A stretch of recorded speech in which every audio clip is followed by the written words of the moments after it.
Alright, so this is the center board from Anthony's drone.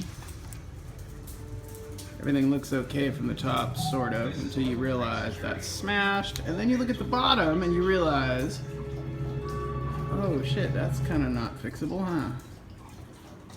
Every one of those connections is broken.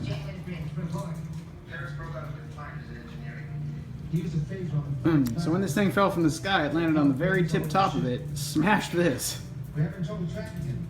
which broke apart, and now this thing comes apart, which is not supposed to. So I'd say this board is pretty much just spare parts.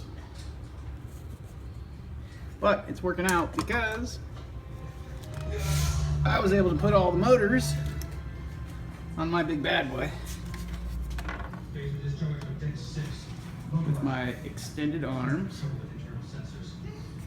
brand new motors, my extended legs, and then my antenna mod. That's an antenna, the cross member on the both sides.